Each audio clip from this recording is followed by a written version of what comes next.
Hi, I'm Debbie Nigro, Chief Executive Girlfriend, FirstWivesWorld.com. My guest today is Michelle. And Michelle Brissell, which I wanted to say slowly because you can screw that up, right? Michelle Brissell. That's right. People screw that up. Welcome. Thank you. Life coach, fabulous business owner, author extraordinaire, columnist. Your expertise is about finding out and teaching women how not to be a good girl in not so many words. Now, that might sound like a bad thing in front of everybody's children, but after divorce, should a woman be a good girl? We're going to talk about what that means. What to you is a good girl, first of all?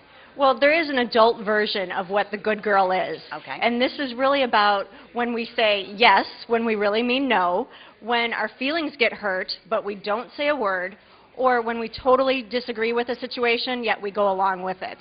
Huh, sounds like me. Yeah. Anyway, I think that part of the good girl syndrome also is that we don't really recognize our own values sometimes. And I say that we because I have been, I've done this my whole life. Many women, more so than men, don't acknowledge what they spent their whole lives creating as a great human being and tend to downplay it in front of other people. Absolutely correct. And the interesting piece about the good girl syndrome is that we can be fabulous in one area of our life, our career can be going great, but we don't recognize that value in another area of our life, and that's where this good girl syndrome comes in. Okay, let's name lists of areas where this is a problem. Money?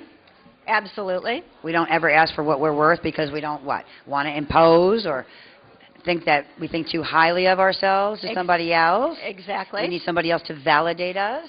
Yes, absolutely. So when somebody offers you a salary that is beneath what you are worth, good girls say thank you, and bad girls say, no, I'm worth more. Exactly. You got it. Explain that.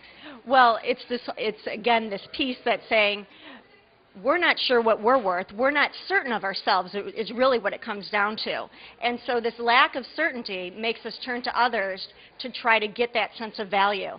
And in order to get that sense of value, we go back to that good girl mentality. Mind your manners, go along with things, and that just ends up leaving us less than our ideal. Why don't guys have this problem? Well, men typically either fake it, or they're very good fakers at this, or they know their value. They didn't have the as much as the good girl mentality growing up. There's more of a lenience with boys growing up, where girls, we're told, get along, be nice. All those messages get replayed in our head over and over. How does this play into divorce and a divorced woman? Well, divorced women are more susceptible because one or two things can happen after divorce. You can become empowered by it and be very certain of yourself and be very certain of what you want. Or you can start really second-guessing yourself, blaming yourself and asking yourself, what was wrong with me in this piece of it? I was too fat. I was too thin. I was too aggressive. I was too passive. You name it. If we're saying I was too and then fill in the blank, we're not certain of ourselves. And that's how we can fall into this good girl victim. Okay, how are we turning this around? Okay, well, there's a few things that we can do. First of all is to recognize we do not have control over how people view us. We could be the nicest person in the world. Someone's going to think we're a doormat, or another person could think we're really nice. So it's letting go that we have this control. If we're authentic, if we're our true selves, that's when we're going to get our ideal. So you're kind of saying it's a time of your life not to care what other people think about you? Absolutely.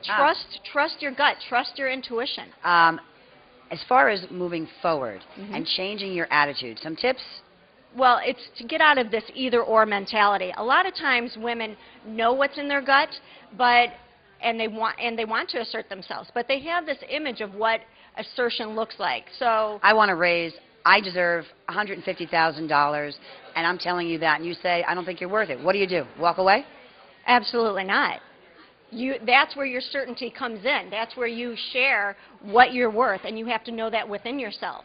So you go back and convince that person that you're worth $150,000, and hopefully you'll get it, because your attitude. Your attitude and your standards. These are your internal standards. What about in a relationship, a love relationship? You have to acknowledge what you want, demand it, say it, put it out there, and stop fooling yourself? Absolutely. Stop being so nice and accepting what's not okay? that checklist of half and half and what you'll tolerate? Absolutely. I'm worth this.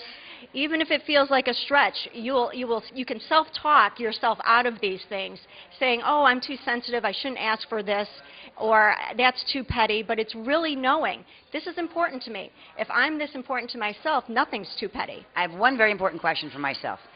You said positive thinking sometimes can keep us stuck in a good girl trap. Why would that be the case? Well, think about it. If we're told to think positive all the time, it's putting the positive spin on our life when actually we might have a reason to be angry, upset, or sad. So I have a little question to ask yourself. If you're in a frame of mind and you can put a positive spin on it and it does turn it around, great. That's where positive thinking works. However, if the same situation keeps coming and you're feeling that anger, you're feeling that sadness, guess what? You're meant to feel that because that is what is going to move you forward. That sadness is there for a reason. The anger's there to make you move. Well, it may not be the best idea to be a good girl after all, after a divorce. And more on that with Michelle at her website is michelleburstell.com. Thank you, Michelle. Thank you, Debbie.